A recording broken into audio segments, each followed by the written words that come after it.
What I've since learned is that an entrepreneur is a solution provider, is a person who has the capacity to apply available information, knowledge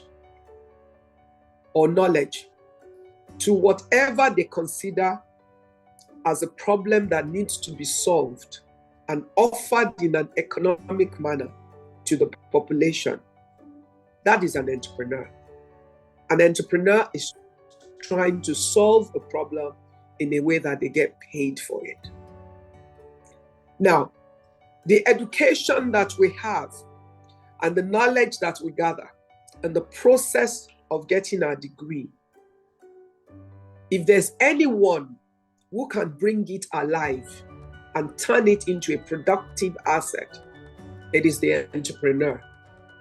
Because all the information that you learn becomes tools that can be used to solve whatever it is that the entrepreneur identifies as a problem. And with a processed mindset, all the information available to that entrepreneur is then applied to solve that problem.